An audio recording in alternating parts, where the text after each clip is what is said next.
So, good morning, class. Today we are here in lecture 4 of chapter determinants, and we'll be learning about the method to find out the area of triangle using determinants. See, अगर आपको class 10th का याद हो, so in class 10th we studied that area of triangle is basically equal to half into absolute value then x1 y2 minus y3 plus x2 y3 minus y1 plus x3 y1 minus y2. See, ये formula हमने class 10th में पढ़ा था to find out the area of triangle. Now if I look at this particular expression, अगर मैं इस particular expression को देखूं, सो कहीं ना कहीं ये एक्सप्रेशन एक डिटर्मिनेंट वैल्यू से ऑब्टेन किया जा सकता है. लेट्स सी वो डिटर्मिनेंट वैल्यू क्या होने वाली है. Now I am saying that in class 12th we study that if x1 comma y1 x2 comma y2 and x3 comma y3 are the vertices of a triangle. ठीक है, I am saying that अगर हमारे पास x1, y1, x2, y2 and x3, y3 vertices हैं किसी triangle के, then area of triangle is equal to half into value of a determinant. एक value होती है डिटर्मिनेंट की, the determinant which is given by x1, x2, x3, y1, y2, y3, 1, 1 and 1. Right?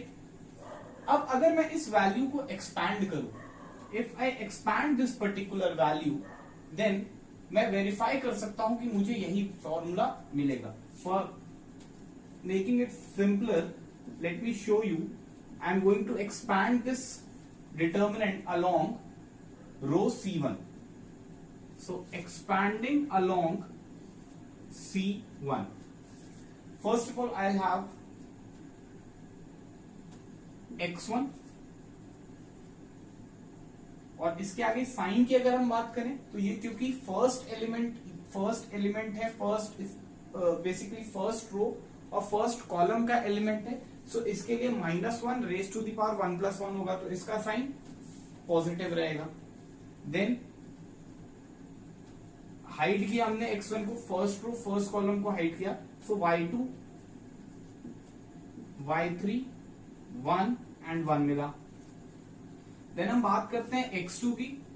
So x2 के आगे अगर हम sign की बात करें, so because it lies in second row and first column, so that means इसके लिए -1 रेज टू द पावर 2 + 1 होगा, विच इज -1. सो यहां पे माइनस का साइन लगेगा. एंड देन एक डिटर्मिनेंट लिखेंगे which is obtained by hiding second row and first column. So क्या मिला हमें? y1, 1, y3 and 1. And lastly we'll write x3 and इसके आगे प्लस का साइन होगा because it lies in third row and first column, so -1 raise to the power 3 + 1. Right? जल्दी से एक डिटर्मिनेंट लिखेंगे which is obtained by eliminating third row and first column. सो हमारे पास क्या आ गया? y1, 1, y2 and 1. राइट? अब अगर इसमें वैल्यू को सॉल्व करूं तो ये क्या आएगा? y2 minus y3 minus x2 y1 minus y3 plus x3 y1 minus y2. Right? या फिर x1 y2 minus y3. Now this minus sign is multiplied inside this bracket, so this bracket becomes y3 minus y1 and this becomes plus x2 plus x3 y1 minus y। ठीक है, so basically हमने इस determinant को solve किया तो हमें ये value मिली which is nothing but the one which we have learn in class 10th in the formula of area of triangle. So basically ये जो एक्सप्रेशन है वो इस डिटर्मिनेंट का expansion, right. So area of triangle if x1, y1, x2, y2 and x3, y3 are the vertices of triangle can be given by half into a determinant whose first column are the x coordinates, second column are all the y coordinates and third column is 1 each, right। Next important point ये है क्योंकि area एक positive quantity होती है, so that's why we'll always take the positive value of the determinant, or rather I should say that we'll always take the absolute value of the determinant obtained, right। So since area is always a positive quantity, therefore we will always take absolute value of the determinant so obtained, right। हमेशा उसकी absolute value लेंगे, ठीक है। तो मैं एक छोटा सा क्वेश्चन डिस्कस कर लेता हूं। For example, I said find the area of triangle whose vertices are 3, 4, -2, 1 and -3, -5. So we need to find out the area of a triangle whose vertices are 3, 4, -2, 1 and -3, -5. So you will basically we'll use the formula for area of triangle which says कि अगर हमें area निकालना है triangle का जहां पर x1, y1, x1, y1, x2, y2 and x3, y3 vertices हैं triangle के, तो हम उसका एरिया इस डिटर्मिनेंट के थ्रू कैलकुलेट कर सकते हैं। सो सेम यही फॉर्मूला अप्लाई करना है हमें, half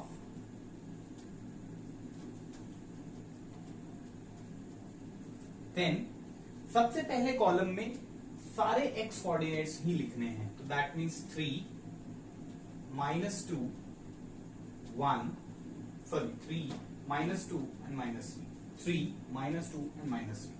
Then we'll write all y coordinates, that means 4, 1 and -5.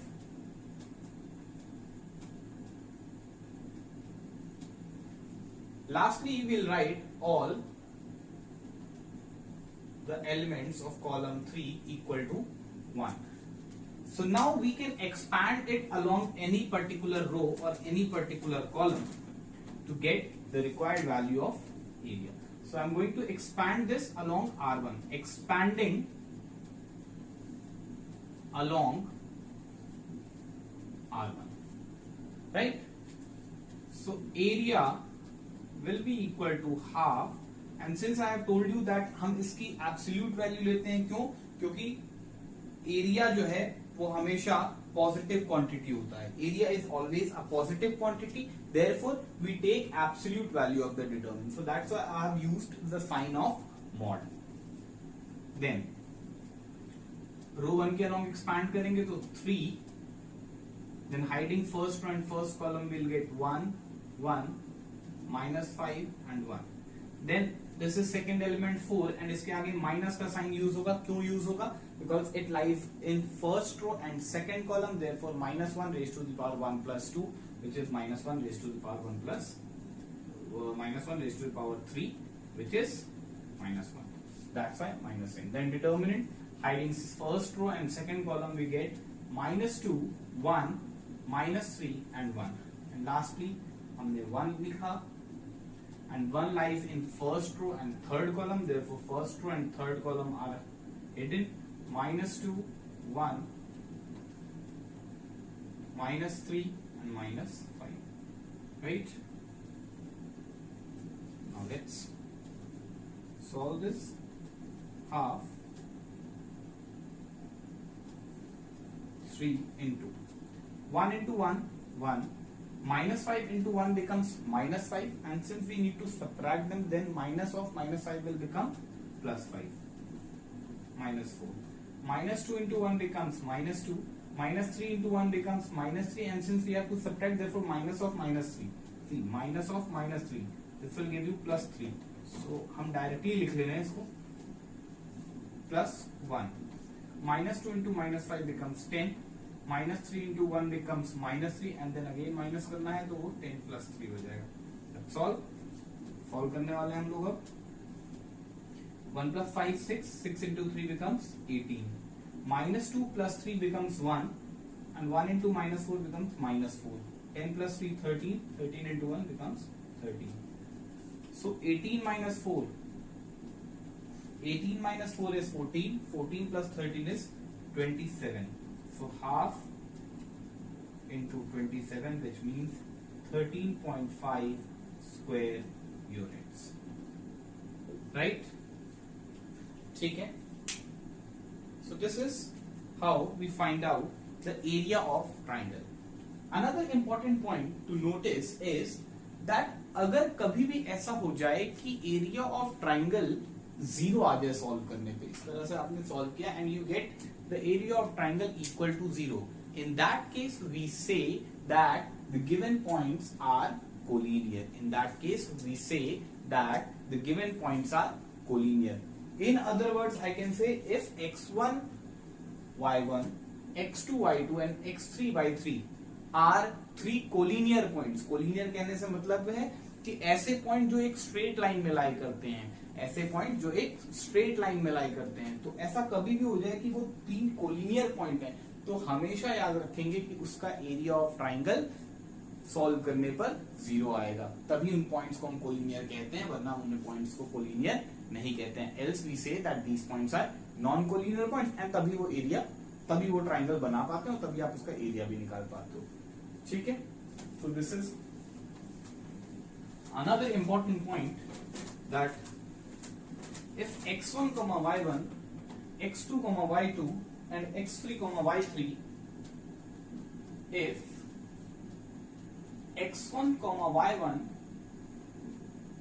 x2, y2 and x3, y3 are 3 collinear points, then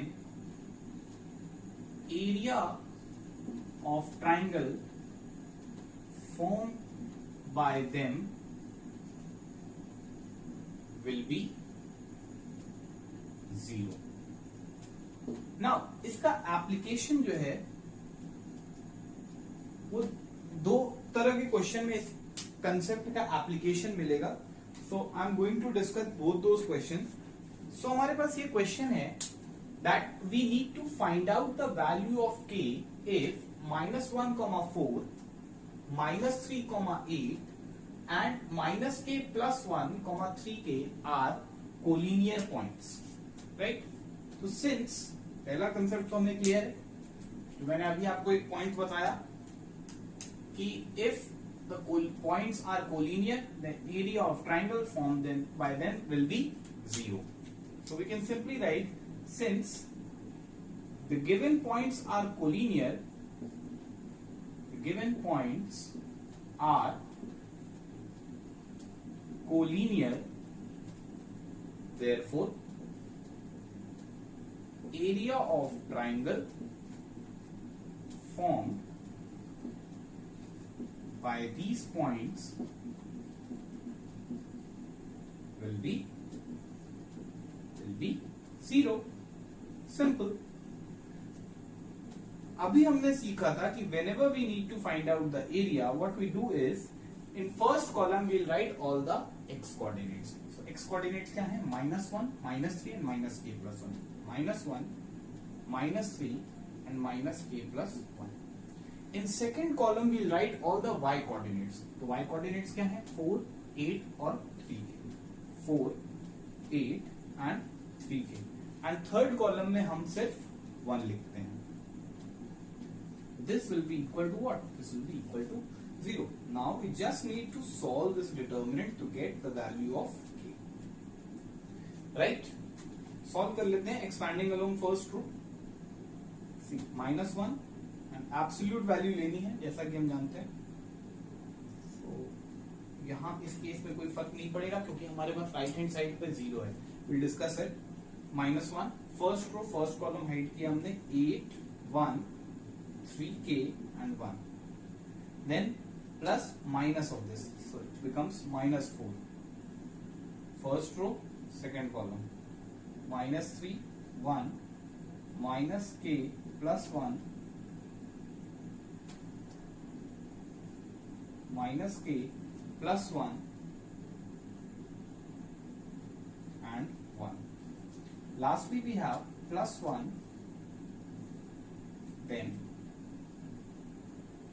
first row and third column. So we have -3 minus k plus 1, 8 and 3k. Right? Equal to 0. So now we just need to solve this determinant. Solve कर लेते हैं. Half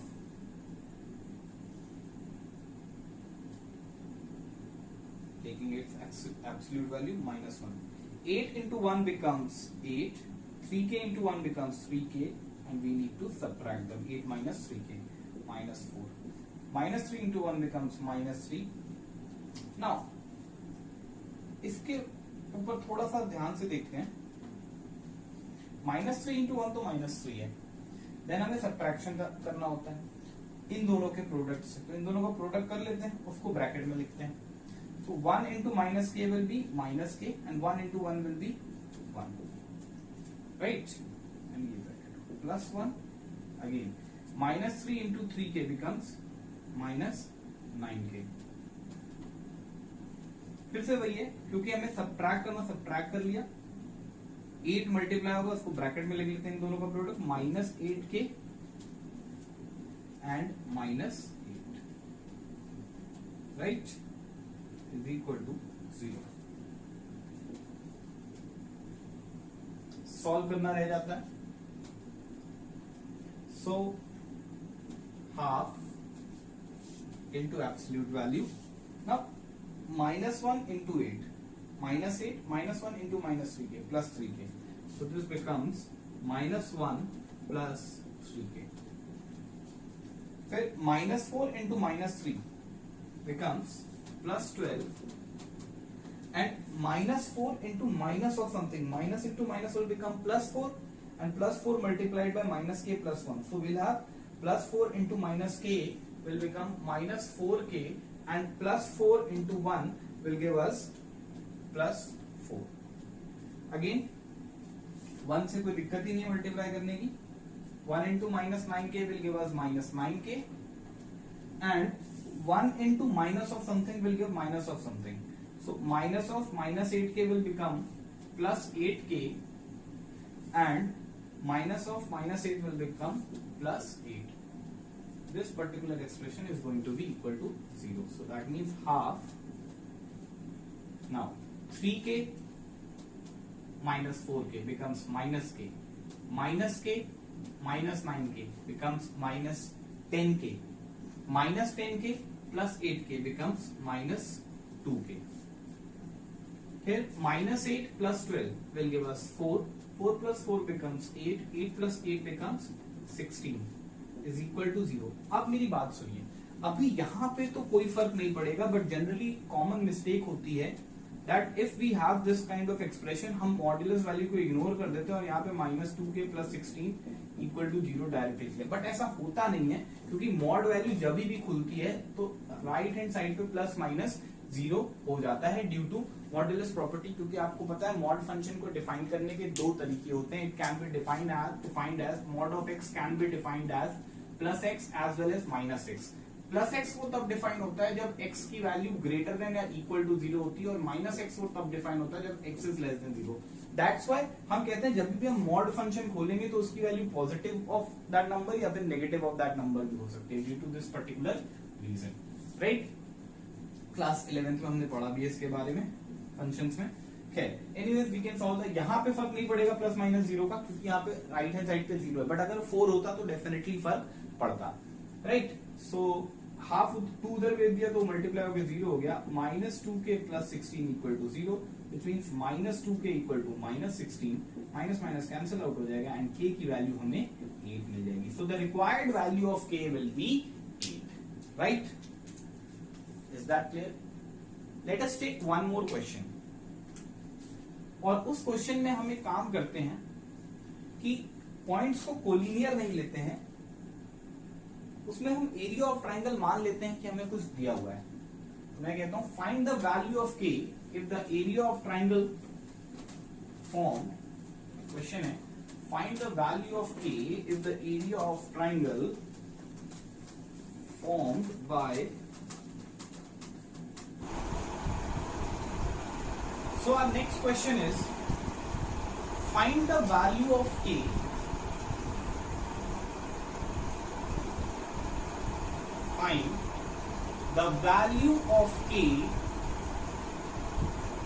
if -2, 0, 0, 4 and 0, k have या are the vertices of a triangle whose area is equal to 4 square units. Question है, we need to find out the value of k if -2, 0, 0, 4 and 0, k are the vertices of a triangle जिसका area 4 square units है. तो जैसा कि हम सब जानते हैं एरिया ऑफ ट्राइंगल जब भी हमें निकालना है तो हम हाफ इनटू एक डिटर्मिनेंट वैल्यू लेते हैं, और ये डिटर्मिनेंट की एब्सोल्यूट वैल्यू ही लेते हैं. एक ऐसा डिटर्मिनेंट जिसके एक्स कोऑर्डिनेट जिसमें फर्स्ट कॉलम के एलिमेंट्स एक्स कोऑर्डिनेट हो जाते हैं, that means -2, 0 and again 0. Second column के एलिमेंट सारे के सारे y coordinate starting from first 0, 4 and then k. और लास्टली 1, 1 एंड 1. तो ये 4 हो गया is equal to half. Then absolute value लेनी है. अब डिटरमिनेंट सॉल्व करने का तरीका -2 एक्सपैंड करूंगा मैं फर्स्ट कॉलम के अराउंड, क्योंकि इसमें 2 0 पहले से लिखा है तो कैलकुलेशन हो जाएगी -2. So -2 lies in first row and first column. So first row, first column को हाइड किया हमने, 4, k, 1 and 1. Then we'll have sign convention की बात करें तो प्लस माइनस प्लस होता है, -0 एलिमेंट्स लिख लेते हैं, नेक्स्ट स्टेप पे 0 लिख देंगे. -0 lies in second row and first column. So here we'll get 0, 1, k, 1 plus 0, which later on becomes 0, 1, k, 1. That's all. फटाफट सोल्व कर लेंगे. 4 is equal to half into absolute value. Now -2. 4 into 1 becomes 4. K into 1 becomes k. 4 minus k. And ये -0 plus 0 भी रहेगा. That means 2 उधर भेज देते हैं. 4 into 2 becomes 8 is equal to modulus of -8 and +2k. Right? -2 into 4 -8, -2 into -k becomes +2k. Right? अब ये जब हम मॉड्यूलस साइन खोलेंगे तो अभी मैंने थोड़ी देर पहले बताया था, जैसे ये मॉड्यूलस साइन खोलेंगे तो मॉड की वैल्यू +x या -x हो सकती है, तो दोनों ही केस लेंगे.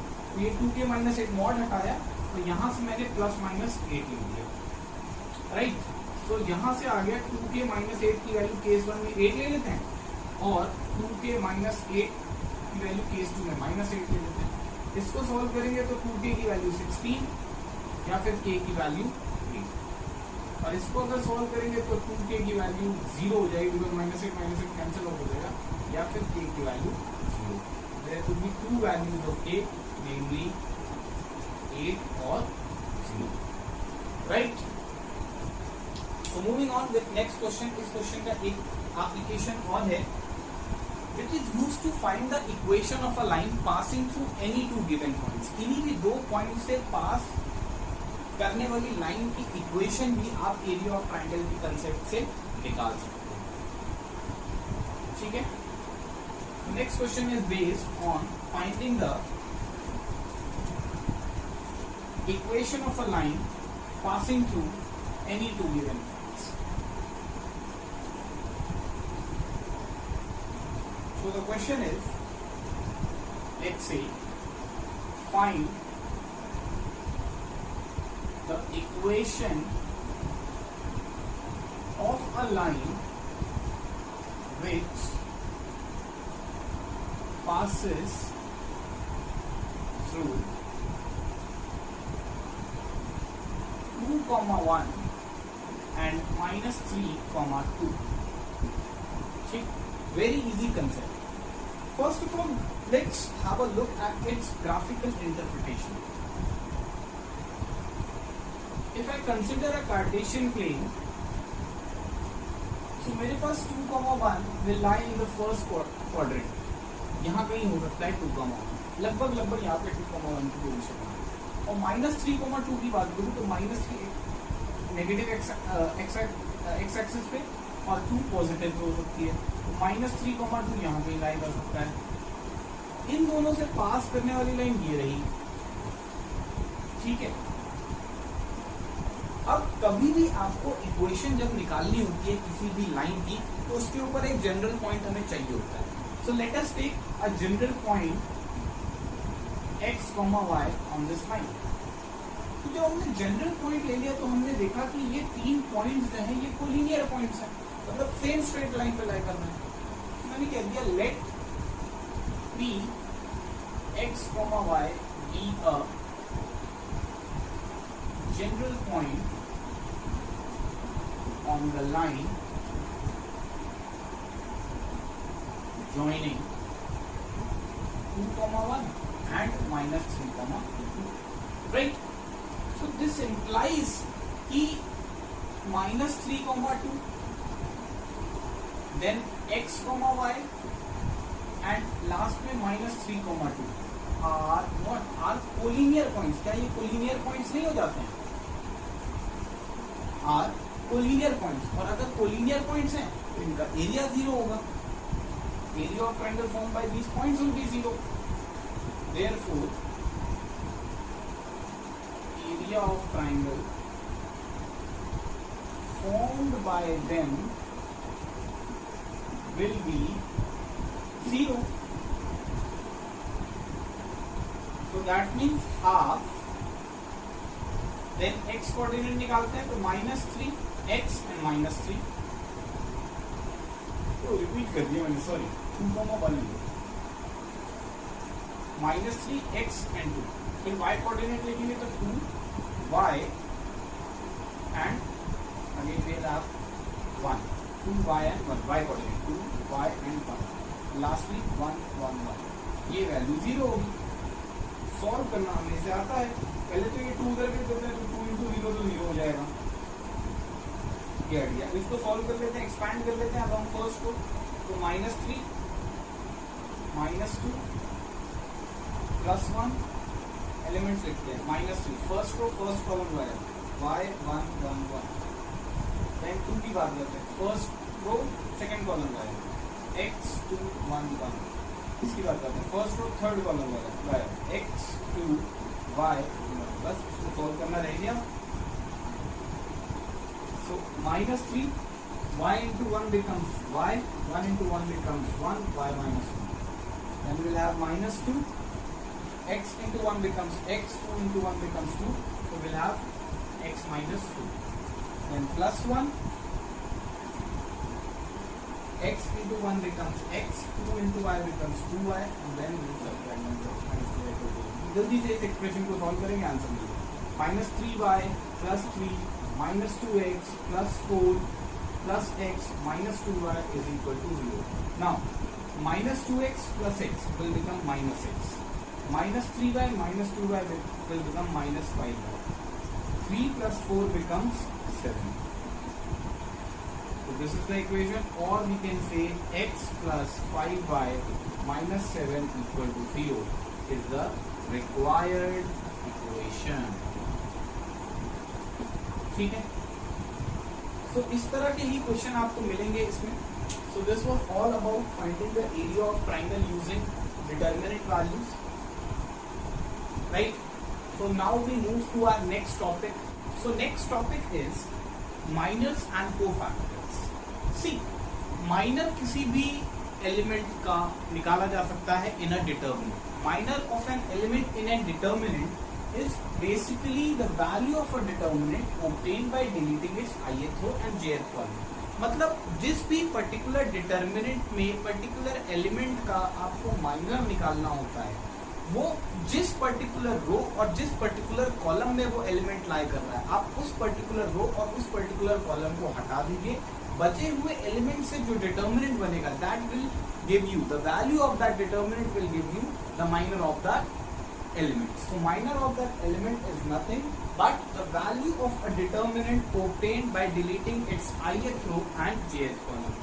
So for example, if I say that there is delta A, or rather I should say determinant A, A11, A12, A13, A21, A22, A23, A31, A32, A33, right? And let's say मैं निकालना चाहता हूँ A11. तो A11 क्या होगा? हमारा first row को हटा देंगे हम एंड फर्स्ट कॉलम को हटा देंगे. बचे हुए जो एलिमेंट्स से डिटरमिनेंट बनेगा वो हमें आता है. इस तरह की चीजें हमने डिटरमिनेंट वैल्यू निकालने में भी कैलकुलेट की है. ये जो एलिमेंट्स होंगे, this will give us the value of the minor of A11, और इसको हम लोग कैपिटल A11 से डिनोट कर सकते हैं, या इनफैक्ट माइनर है तो कैपिटल M11 से डिनोट करते हैं. So this can be denoted by M11. For example, if I say I need to find out M12, कुछ नहीं करना है हमें. M12 आपको दिख रहा है, वो फर्स्ट रो और सेकंड कॉलम में लाई कर रहा है. हमने फर्स्ट को हटा दी, सेकंड कॉलम हटा दी, और M12 बाकी बचे हुए एलिमेंट से जो डिटरमिनेंट बनेगा वो हो जाएगी इसकी वैल्यू. एक दिख रहा है A21, A23, A31 and A33. ठीक है, A21, A23, A31 and A33, right? Suppose मुझे अगर M13 लिखना होता तो भी ऐसे लिखते थे. अगर मुझे M21 लिखना होता तो that means minor of element A21. M22 मतलब minor of element A22, M23 मतलब माइनर ऑफ एलिमेंट A23. तो सबका प्रोसेस सेम ही होता है, तो मैं सब पे ब्रीफ में डिस्कशन नहीं करता हूँ. एंड सो ऑन लिख दे रहा हूँ. फॉर एग्जाम्पल, अगर मेरे को M23 निकालना होता, अगर हमें M23 निकालना होता तो हम क्या करते हैं, ये M23 है ना, it lies in second row हटा दीजिए, थर्ड कॉलम हटा दीजिए. सो बिग क्या कह रहा है, A11, A12, A31 and A3, right? ये वैल्यू सॉल्व कर लेंगे तो हमें M23 दे देगा. इस तरह से ये चलता रहेगा. क्लियर है? So this is basically the method to find out the minor of any particular element in a determinant. For example, if I से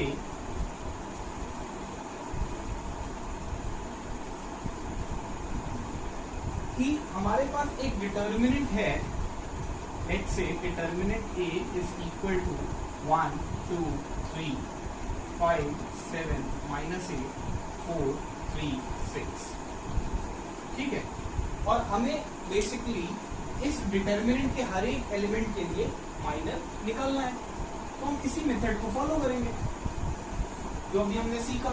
क्या सीखा कि जब भी हमें माइनर निकालना होगा तो हम ith रो और jth कॉलम को हटा देंगे। तो सबसे पहले हम लोग माइनर निकालते हैं M11 मतलब 1 की बात हो रही है। सो 1 पहली रो और पहले कॉलम में लाई करता है। तो फर्स्ट रो और फर्स्ट कॉलम को हटाएंगे तो 7 -8 3 और 6 दिखेगा। आज इट इज लिखिंग 7 8 3 इनफैक्ट -8 हो गया 3 and 6 सॉल्व कर लेते हैं। 7 into 6 42 3 into -8 -24 सबट्रैक्ट करना होगा, इसको सॉल्व करना हमें आता है। 42 + 24 कितना हो जाएगा हमारा 66 राइट। फिर मैंने कह दिया M12 निकाल के दिखाइए। तो M12 कैसे निकलेगा? M12 मतलब फर्स्ट रो और सेकंड कॉलम वाला एलिमेंट, इस एलिमेंट की बात हो रही है। तो ये फर्स्ट रो में लाई करता है, सेकंड कॉलम में लाई करता है। इसके एलिमेंट्स क्या हो जाएंगे 5 4 -8 and 6। आप देखिए first row and second column circle करके दिखा देता है। केस फर्स्ट रो हटा दिया, सेकंड कॉलम हटा दिया, तो 5 -8 4 और 6 दिख रहा है। वही मैंने लिखा। सॉल्व करने का तरीका 5 into 6 30 4 into -8 -32 सबट्रैक्शन करना है।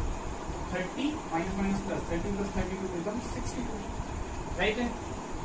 फिर M13 आ जाता है। M13 निकालने का तरीका M13 मतलब first row third column, first row third column ये हो गया राइट। क्या हो गया ये 5 4 7 3 राइट है भाई।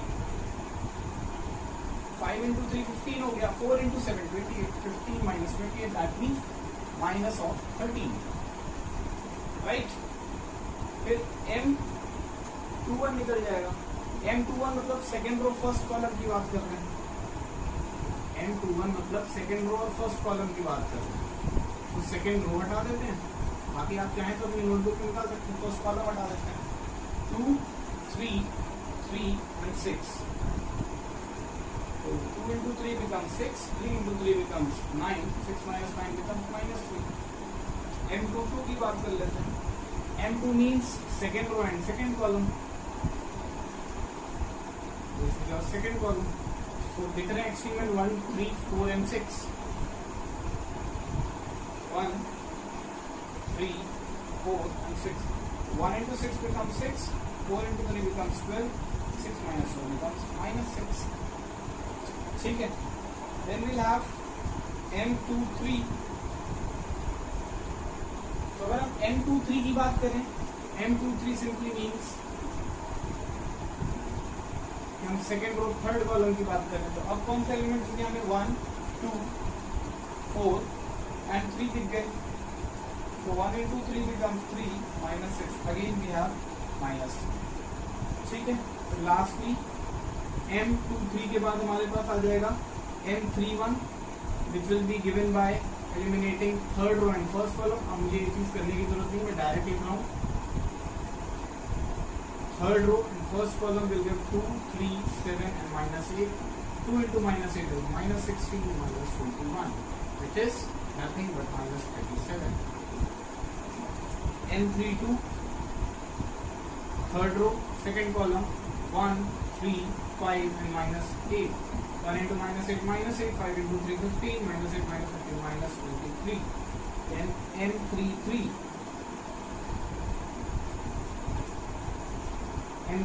third row and third column 1 2 5 7 7 -10। तो इस तरह से हमने उस डिटर्मिनेंट गिवन डिटर्मिनेंट के हर एक एलिमेंट के लिए माइनर की वैल्यू निकाल ली। और जैसे ही हम लोग माइनर निकाल लेते हैं, वैसे ही माइनर निकालने के बाद को फैक्टर निकालना इज द इजीएस्ट थिंग। ठीक है। माइनर निकालने के बाद को फैक्टर इज निकालना is the easiest thing right. So को factor for any element Aij of a determinant is given by the formula Cij is equal to -1 raised to the power I plus j into Mij. This is the most important formula. Cij is nothing but -1 raised to the power I plus j into Mij. Now -1 की power I plus j, where I refers to the row number and j refers to the column number. Row number plus column number, अगर row number plus column number का sum even आएगा तो आपको minor में कोई भी sign change नहीं करना है, जैसा आया था वही कोफैक्टर हो जाएगा। और अगर ऑड आता है तो उसका साइन रिवर्स कर दीजिएगा, ठीक है। तो अगर मैं बात करूं C11 की, आप देखिए M11 आपको पता है, आप यहाँ से C11 कैलकुलेट कर सकते हो। भाई 1 + 1 2 इवन नंबर है, यानी कोई साइन चेंज है, C11 66 हो जाएगा। अगर मैं बात करूं C12 की, तो अब ये साइन चेंज होगा क्योंकि -1 रेज़ टू पावर 1 + 2 ऑड है, -1 की पावर ऑड नेगेटिव आंसर देगा, सो इसका साइन चेंज हो जाएगा -62 हो जाएगा। अगर मैं बात करूं C13 की, तो फिर से इवन हो गया तो कोई साइन चेंज नहीं, -13 ही रहेगा। अगर मैं बात करूं C21 की, तो 2 + 1 = 3, -1 की पावर 3 माइनस होगा तो साइन चेंज हो जाएगा, ये -3 था तो ये +3 हो जाएगा। इसकी बात करूं 2 + 2 = 4, कोई साइन चेंज नहीं होगा। C22 जो है को factor for the element in second row and second column will remain same -6। C23 sign change होगा, यानी -3 था वो +3 हो जाएगा, ठीक है। देन C31 की बात करते हैं। C31 3 + 1 = 4, यानी साइन चेंज नहीं होगा क्योंकि इवन आया सम। यहाँ से हम ऑड आया यानी साइन चेंज होगा। C32 -23 will become +23। C33 3 + 3 = 6, even यानी साइन चेंज होगा, ठीक। अब इसको आप चाहते हैं तो पूरे फॉर्मूले के थ्रू लिखते हैं, जैसे फॉर एग्जांपल आप पूरा फॉर्मूला यूज करते हैं तो C31 would have been -1 raised to the power 3 + 1 into M31। तो बात वही आती, -1 की पावर 4 यानी कि 1 into M31 मतलब -37 होगा, तो बात वही आती, ठीक। तो मैंने एक सिंपल सा तरीका बता दिया that -1 raise to the power, जब भी इवन आएगा तो साइन चेंज नहीं करना, एज इट इज रख देंगे, और ऑड आएगा तो साइन रिवर्स कर देना, प्लस है तो माइनस, माइनस है तो प्लस, राइट। ये तो बात हो गई वो फैक्टर निकालने की। अनदर मोस्ट इंपॉर्टेंट थिंग जो मैं आपको बताना चाहता हूँ वो एक प्रॉपर्टी है, प्लीज जरा ध्यान से सी।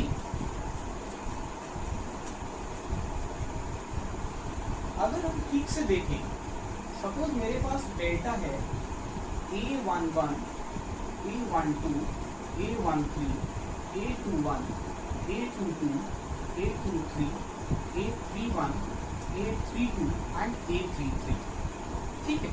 हमारे पास ये डिटर्मिनेंट है, तो जल्दी से इसकी डिटर्मिनेंट वैल्यू लिख लेते हैं। A11, then we'll write a determinant which will be what? Which will be nothing but the determinant obtained by removing ith and jth column, first row first column को हटा के, so A22, A23, A32 into A33, right?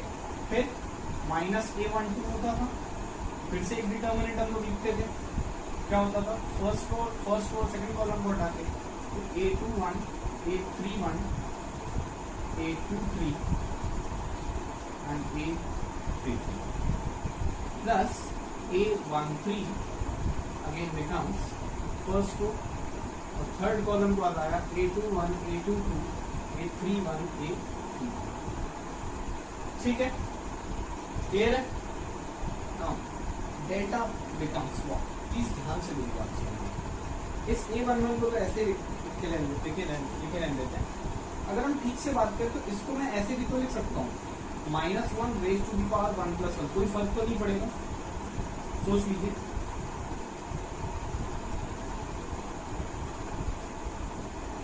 अंदर same रहा, खाली इसके साथ मैंने -1 की पावर 1 + 1 लिया, कोई फर्क नहीं पड़ेगा क्योंकि -1 की पावर 1 + 1 है, 1 + 1 मतलब इवन पावर कोई फर्क नहीं देगी, राइट। अब ये माइनस साइन है तो कोई बात नहीं, इस माइनस साइन को मैंने हटा दिया, प्लस में ले लिया, और इस माइनस साइन को जस्टिफाई करने के लिए मैंने लिख दिया -1 रेज़ टू द पावर 1 + 2, बिल्कुल आ जाएगा। -1 की ऑड पावर है, इस माइनस को साइन को जस्टिफाई करने के लिए मैंने -1 रेज़ टू द पावर 1 + 2 लिया, और डिटरमिनेंट पे कोई फर्क नहीं पड़ने दिया।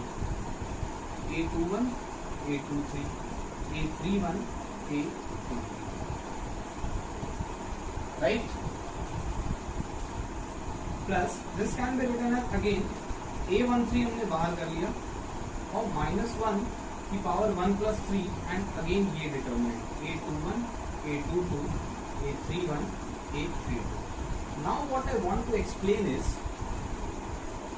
ये A11 ऐसे ही लिखे रहेंगे और अगर हम ठीक से इस वैल्यू को देखें तो ये C11 लिखे यानी cofactor for the first element. क्यों? ये देखिए ना, ये माइनर था बट M11 था और -1 raise to power I + j यानी 1 + 1। आपको ये तो पता था जब भी -1 raise to the power multiplied by row number plus column number into एक माइनर होता था वो तो कोफैक्टर देता था ना, तो ये कोफैक्टर इनको लिखा हुआ है। ठीक है, आगे बढ़ते हैं। A12 -1 raise to the power 1 + 2 और उसके बाद ये M12 है, ये माइनर ही तो है सेकंड। अगर हम इसके लिए माइनर निकालते तो यही तो आता A21, A23, A31, A33 यही आता। तो this is -1 raise to power I + j into Mij। तो मतलब ये तो Cij है ना, यानी कि C12 है। एंड इसी तरह से A13 अगर किया तो वो हमारे लिए C12 है। यानी कहने का मतलब है ये प्रॉपर्टी भी सैटिस्फाई हो गई कि इफ आई वांट कि मैं डिटर्मिनेंट निकालूं तो मैं डिटर्मिनेंट को कोफैक्टर्स की मदद से भी निकाल सकता हूं। अगर मुझे किसी भी पर्टिकुलर रो या किसी भी पर्टिकुलर कॉलम के अलोंग डिटर्मिनेंट को एक्सपैंड करना है तो मैं कर लेता था, लेकिन अब अगर मुझे कोफैक्टर्स पता चल जाए किसी के भी तो मैं उसकी मदद से भी डिटर्मिनेंट कैलकुलेट कर सकता हूँ। Determinant can also be written as, suppose if I want to write कि मैं सेकंड रो के एलिमेंट्स की मदद से डिटर्मिनेंट लिखूं तो it can be written as delta equal to A21 into C21 plus A22 into C22 plus A23 into C23। That means determinant can be expressed as product of an element with its cofactor taken along any particular row or any particular column।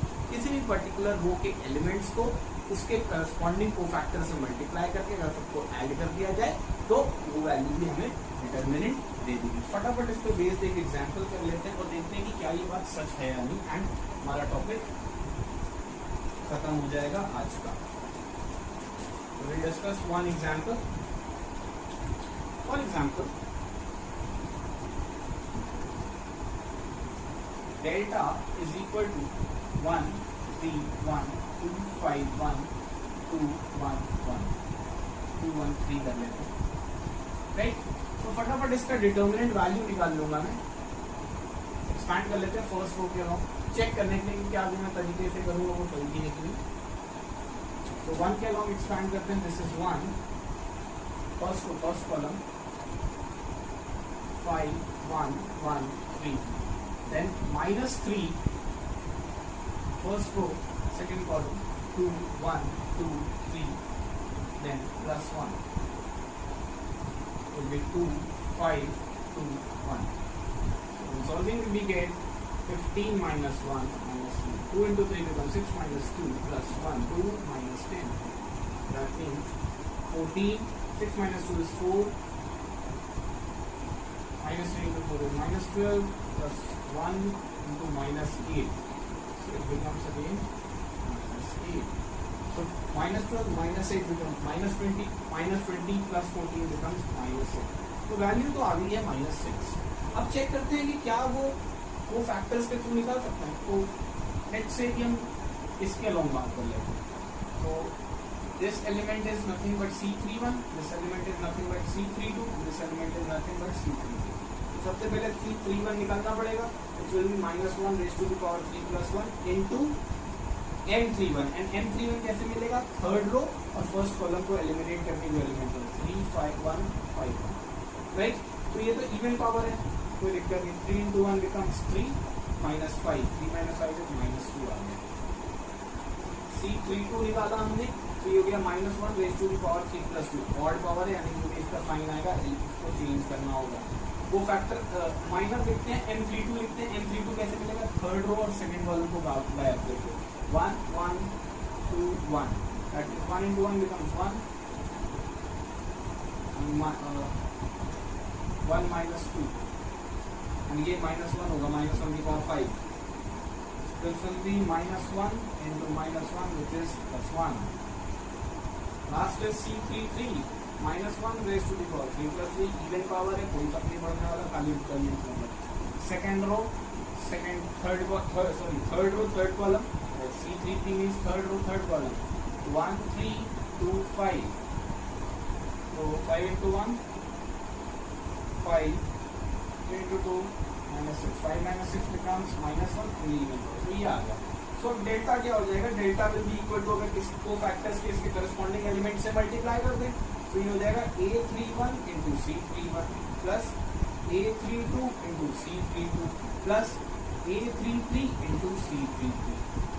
Values लिखते हैं, A31 मतलब 2, C31 मतलब -2, A32 मतलब 1, C32 भी 1 आया था, A33 मतलब 3 और C33 आपका -1 आया था। सो 2 into -2 becomes -4, 1 into 1 becomes +1, 3 into -3, so we have -6 and ये हमने चेक भी कर लिया, -6 आया। सो डिटर्मिनेंट निकालने का एक तरीका यूजिंग कोफैक्टर्स भी हो सकता है। So now you can very easily solve exercise 4.3 and 4.4 of your NCERT. We'll meet tomorrow with a new lecture and we'll know how to find out the adjoint and inverse of a matrix. Thank you so much.